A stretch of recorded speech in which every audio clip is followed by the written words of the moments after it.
ಈಗ ಶೃಂಗೇರಿ ವಿಧಾನಸಭಾ ಕ್ಷೇತ್ರದಲ್ಲಿ ಅಂಚೆ ಮತಗಳ ಮರು ಎಣಿಕೆ ಕಾರ್ಯ ಏನೋ ಆಯ್ತು, ಬಟ್ ಇಲ್ಲೂ ಕೂಡ ಅಗೇನ್ ಗೊಂದಲಗಳು ಮುಂದುವರಿತಾ ಇದೆ.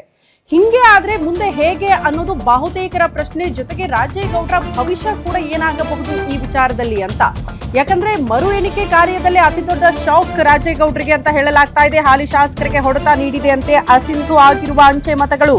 101 ಮತಗಳಿಂದ ಗೆದ್ದು ಬೀಗಿದ್ದ ರಾಜೇಗೌಡರಿಗೆ ಈಗ ಸೋಲಿನ ಕಹಿ ಸಿಗಬಹುದಾ ಅನ್ನೋದು ಪ್ರಶ್ನೆ ಆಗ್ತಾ ಇದೆ. ಬಿಜೆಪಿ ಕ್ಲೀನ್ ಸ್ವೀಪ್ ಮಾಡಿದ್ದೇವೆ ಅಂತ ಪಟ್ಟಕ್ಕೇರಿರುವ ಕಾಂಗ್ರೆಸ್ಗೆ ಮೋಸ್ಟ್ಲಿ ಹಿನ್ನಡೆಯಾಗುವ ಸಾಧ್ಯತೆಗಳು. ರಾಜೇಗೌಡ ಅವರಿಗೆ ಸೋಲು ಪಕ್ಕ ಆದ್ರೆ ಒಂದು ಸ್ಥಾನ ಕಳೆದುಕೊಳ್ಳುವ ಆತಂಕದಲ್ಲಿ ಕಾಂಗ್ರೆಸ್ ನಾಯಕರು ಇದ್ದಾರೆ ಅಂತ. ಏನಾಗಬಹುದು ಇಲ್ಲಿ ಅನ್ನೋದು ಬಹುತೇಕರ ಚರ್ಚೆ. ಅಂಚೆ ಮತ ಮರು ಎಣಿಕೆ ವಿಚಾರವಾಗಿ ವರಿಷ್ಠರ ಜೊತೆಗೆ ಮತ್ತೆ ಈ ವಿಚಾರಕ್ಕೆ ಸಂಬಂಧಪಟ್ಟಂತೆ ಚರ್ಚೆ ಮಾಡೋ ಸಾಧ್ಯತೆಗಳಿದೆ ಅಂತೆ. ಈ ಟ್ಯಾಂಪರಿಂಗ್ ಅನ್ನೋದನ್ನ ಕಾಂಗ್ರೆಸ್ ಏಜೆಂಟ್ರೇ ಆರೋಪ ಮಾಡ್ತಿದ್ದಾರೆ, ದೂರು ಕೂಡ ಕೊಟ್ಟಿದ್ದಾರಲ್ಲ. ಈ ವಿಚಾರಕ್ಕೆ ಸಂಬಂಧಪಟ್ಟಂತೆ ಹಿರಿಯ ಅಧಿಕಾರಿಗಳಿಂದ ಮಾಹಿತಿ ಪಡ್ಕೊಂಡು ಮೋಸ್ಟ್ಲಿ ಮುಂದಿನ ಹೆಜ್ಜೆ ಹೆಂಗಿರಬೇಕು ಅನ್ನೋದ್ರ ಬಗ್ಗೆ ಕೂಡ ಕಾಂಗ್ರೆಸ್ ನಾಯಕರು ಚಿಂತನೆ ಮಾಡ್ತಿದ್ದಾರೆ ಅಂತ. ಸೊ ಅಂತಿಮವಾಗಿ ರಿಸಲ್ಟ್ ಬಹಿರಂಗ ಆದ ಬಳಿಕನೇ ಕಾಂಗ್ರೆಸ್ನ ನಡೆ ಏನಾಗಿರುತ್ತೆ ಈ ಕ್ಷೇತ್ರದಲ್ಲಿ ಅನ್ನೋದು ಕುತೂಹಲ.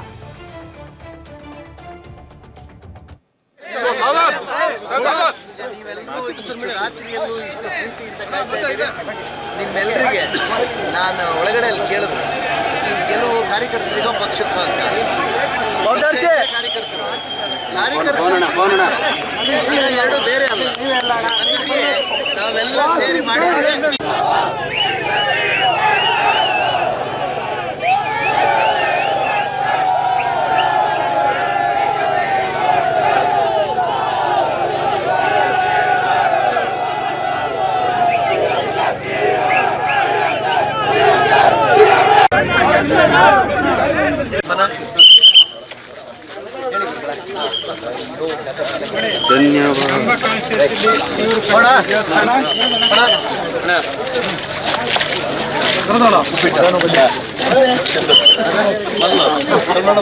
ಅಲ್ಲ ಅಲ್ಲಿ ಎಲ್ಲೋ ಹೇಳಿದ್ರೆ ತಲೆ ಹೋಗ್ಲ ಗಡಿಬಿಡಿ ಎಲ್ಲ ಹಾಗೆ ಬಂದ.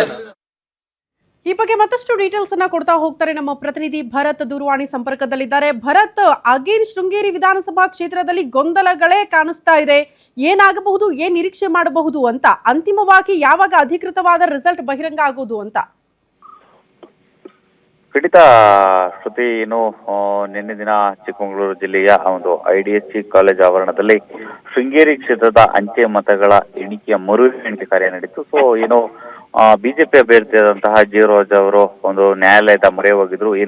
ಕಾಂಗ್ರೆಸ್ ಅಭ್ಯರ್ಥಿ 201 ಮತಗಳಿಂದ ಜಯಬೇರಿಯನ್ನ ಬಾರಿಸಿದ್ರು.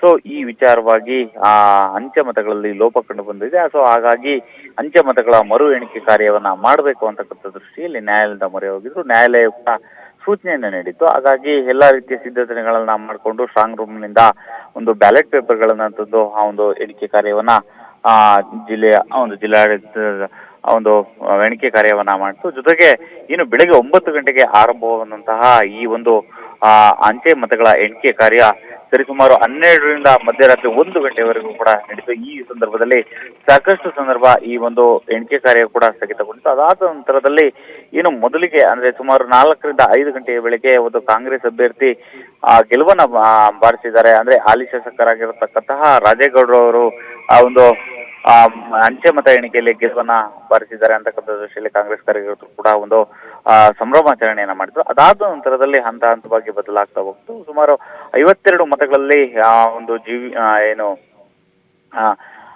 ಈ ಒಂದು ಬಿಜೆಪಿ ಅಭ್ಯರ್ಥಿ ಗೆಲುವಿನತ್ತ ಮುನ್ನಡೆದಿದ್ದಾರೆ ಅಂತಕ್ಕಂಥ ಒಂದು ಮಾಹಿತಿ ಕೂಡ ಲಭ್ಯವಾಗ್ತಿದೆ. ಅದಕ್ಕೆ ಸಂಬಂಧಪಟ್ಟಂತೆ ಈಗಾಗಲೇ ಅಂಚೆ ಮತಗಳ ಎಣಿಕೆ ಕಾರ್ಯವನ್ನ ಅಧಿಕಾರಿಗಳು ನಡೆಸಿದ್ರು, ಅದೆಲ್ಲವೂ ಕೂಡ ಒಂದು ಮುಚ್ಚಿತ ಲಕೋಟೆಯಲ್ಲಿ ಈಗಾಗಲೇ ಒಂದು ಚುನಾವಣಾ ಆಯೋಗಕ್ಕೆ ಕಳಿಸಿರ್ತಕ್ಕಂಥದ್ದು. ಅದಾದ ನಂತರ ನ್ಯಾಯಾಲಯ ಈ ಒಂದು ಚುನಾವಣೆಯ ಸಂದರ್ಭದಂತಹ ಅಂಚೆ ಮತಗಳ ಎಣಿಕೆ ಕಾರ್ಯದಲ್ಲಿ ಯಾರಿನ ಗೆಲುವು ಅಂತಕ್ಕಂಥ ವಿಚಾರದಲ್ಲಿ ಗೆಲುವನ್ನ ಸ್ಪಷ್ಟಪಡಿಸಬೇಕಾಗ್ತದೆ. ಅದಾದ ನಂತರದಲ್ಲಿ ಯಾರಿಗೆ ಗೆಲುವು ದೊರೆಯುತ್ತೆ ಅಂತಕ್ಕಂಥ ವಿಚಾರ ಕೂಡ ಆ ಒಂದು ಕುತೂಹಲಕ್ಕೆ ತಾರ್ಕಿಕ ಅಂತ್ಯ ತಲುಪಲಿದೆ. ಮತ್ತೊಂದು ಕಡೆಯಲ್ಲಿ ಈ ಒಂದು ಅಂಚೆ ಮತಗಳ ಎಣಿಕೆ ಕಾರ್ಯ ಸಂದರ್ಭದಲ್ಲಿ ಸಾಕಷ್ಟು ಗೊಂದಲಗಳಿಗೆ ಕಾರಣವಾಯಿತು. ಕಾರಣ ಏನಂದ್ರೆ ಸಮಯ ಮಿತಿ ಮೀರ್ತಿದಂತೆ ಬಿಜೆಪಿ ಕಾರ್ಯಕರ್ತರು ಒಂದು ಮತ ಎಣಿಕೆ ಕಾರ್ಯ IDSC ಕಾಲೇಜ್ ಆವರಣದ ಬಲಭಾಗದಲ್ಲಿ ಜಮಾಯಿಸಿದ್ರು. ಅದೇ ರೀತಿಯಲ್ಲಿ ಅದರ ಪಕ್ಕದಲ್ಲಿ ಎಡಭಾಗದಲ್ಲಿ ಒಂದು ಕಾಂಗ್ರೆಸ್ ಕಾರ್ಯಕರ್ತರು ಕೂಡ ಜಮಾಯಿಸಿದ್ರು. ಎರಡೂ ಪಕ್ಷದ ಕಾರ್ಯಕರ್ತರು ಘೋಷಣೆಗಳನ್ನ ಕೂಗಿ ಧಿಕ್ಕಾರವನ್ನ ಹಾಕುವುದರ ಮೂಲಕ ಒಂದು ಘೋಷಣೆಯ ಪ್ರತಿಕಾರವನ್ನ ತೆಗೆದುಕೊಂಡ್ರು. ಅದಾದ ನಂತರದಲ್ಲಿ ಪೊಲೀಸರು ಕೂಡ ಇವೆಲ್ಲವನ್ನು ನಿಯಂತ್ರಣ ಮಾಡುವಂತ ಒಂದು ಕೆಲಸವನ್ನ ಮಾಡಿದ್ರು. ಮತ್ತೊಂದು ಕಡೆಯಲ್ಲಿ ಈ ಒಂದು ಅಂಚೆ ಮತಗಳ ಎಣಿಕೆ ಕಾರ್ಯ ಏನು ಆರಂಭವಾಯಿತು ಬೆಳಗಿನ ಜಾವ ಸ್ಟ್ರಾಂಗ್ ರೂಮ್ ತೆರೆಯುವಂತ ಕೆಲಸವನ್ನ ಮಾಡಿದ್ರು. ಸೊ ಆ ಸಂದರ್ಭದಲ್ಲೇ ಕಾಂಗ್ರೆಸ್ ಅಭ್ಯರ್ಥಿ ಜೊತೆಗೆ ಹಾಲಿ ಶಾಸಕರಾಗಿರ್ತಕ್ಕಂತಹ ರಾಜೇಗೌಡ ಅವರು ಒಂದು ವಿರೋಧವನ್ನು ವ್ಯಕ್ತಪಡಿಸಿರೋ ಕಾರಣ ಏನು ಅಂದ್ರೆ ಅಂಚೆ ಮತಗಳಲ್ಲಿ ಟ್ಯಾಪರಿಂಗ್ ಆಗಿದೆ ಅಂತಕ್ಕಂಥ ವಿಚಾರವನ್ನ ಒಂದು ಆರೋಪವನ್ನ ಮಾಡಿದ್ರು. ಅದಾದ ನಂತರದಲ್ಲಿ ಲಿಖಿತವಾಗಿ ಒಂದು ಚುನಾವಣಾಧಿಕಾರಿಗಳಿಗೆ ದೂರನ್ನು ಕೂಡ ಸಲ್ಲಿಸಿದ್ರು. ಅದಾದ ನಂತರದಲ್ಲಿ ಕೊನೆಯ ಹಂತದಲ್ಲಿ ಇದೀಗ ಈ ಒಂದು ಅಂಚೆ ಮತಗಳಲ್ಲಿ ಲೋಪವಾಗಿ ಕಂಡು ಬಂದಿದೆ ಅಂತಕ್ಕಂಥ ದೃಷ್ಟಿಯಲ್ಲಿ ಇರೋ ಒಂದು ಅಂಚೆ ಮತಗಳ ಎಣಿಕೆ ಸಂದರ್ಭದಲ್ಲಿ ಬೂತ್ ಏಜೆಂಟರು ಇದೀಗ ಒಂದು ಚಿಕ್ಕಮಗಳೂರು ನಗರ ಪೊಲೀಸ್ ಠಾಣೆಗೆ ದೂರನ್ನು ನೀಡಿರ್ತಕ್ಕಂಥದ್ದು. ಈ ಒಂದು ಪ್ರಕರಣದಲ್ಲಿ ಸೂಕ್ತವಾದ ತನಿಖೆ ನಡೀಬೇಕು. ಈ ಒಂದು ಅಂಚೆ ಮತಗಳಲ್ಲಿ ಲೋಪ ಕಂಡು ಬಂದಿದೆ. ಸೊ ಜೊತೆಗೆ ಹಾಗಾಗಿ ಅಂಚೆ ಮತಗಳ ಟ್ಯಾಂಪರಿಂಗ್ ಕೂಡ ನಡೆದಿದೆ ಅಂತಕ್ಕಂಥ ಒಂದು ಆರೋಪವನ್ನು ಮಾಡಿರ್ತಕ್ಕಂಥದ್ದು. ಅದೇ ರೀತಿಯಲ್ಲಿ ಬೆಳಗಿನ ಜಾವ ಸುಮಾರು 4 ರಿಂದ 5 ಗಂಟೆ ಸುಮಾರಿಗೆ ಒಂದು ನಗರ ಪೊಲೀಸ್ ಠಾಣೆಗೆ ದೂರನ್ನ ಕೊಟ್ಟಿರ್ತಕ್ಕಂಥದ್ದು. ಅದೇ ರೀತಿಯಾಗಿ ಈ ಒಂದು ಅಂಚೆ ಮತಗಳ ಆ ಒಂದು ಕೊನೆಯ ಹಂತದಲ್ಲಿ ಏನು ಬಿಜೆಪಿ ಅಭ್ಯರ್ಥಿಯಾಗಿರ್ತಕ್ಕಂತಹ ಜೀವರಾಜ್ ಅವರು ನಾನು ಈಗಾಗಲೇ ಗೆಲುವಿನ ಹತ್ತಿರದಲ್ಲಿದ್ದೇನೆ, ಸೊ ನಾನು ಮುನ್ನಡೆಯಲ್ಲಿದ್ದೇನೆ ಅಂತಕ್ಕಂಥ ವಿಚಾರವನ್ನು ಕೂಡ ಬಹಿರಂಗಪಡಿಸಿರ್ತಕ್ಕಂಥದ್ದು. ಆ ದೃಷ್ಟಿಯಲ್ಲಿ ಬಿಜೆಪಿ ಕಾರ್ಯಕರ್ತರು ಕೂಡ ಒಂದು ಸಂಭ್ರಮಾಚರಣೆಯನ್ನ ಮಾಡಿರ್ತಕ್ಕಂಥದ್ದು. ಮತ್ತೊಂದು ಕಡೆಯಲ್ಲಿ ನಾವು ಗೆದ್ದು ಬೇಕಿದ್ದೇವೆ ಈ ಬಾರಿ ಅಂತಕ್ಕಂಥ ದೃಷ್ಟಿಯಲ್ಲಿ ನ್ಯಾಯಕ್ಕೆ ಗೆಲುವಾಗಿದೆ ಅನ್ನತಕ್ಕಂಥ ವಿಚಾರವನ್ನು ಕೂಡ ಅವರು ಪ್ರಸ್ತಾಪಿಸಿರುವಂತದ್ದು. ಶ್ರುತಿ. ಓಕೆ ಭರತ್, ಧನ್ಯವಾದಗಳು ತಮ್ಮೆಲ್ಲ ಮಾಹಿತಿಗೆ.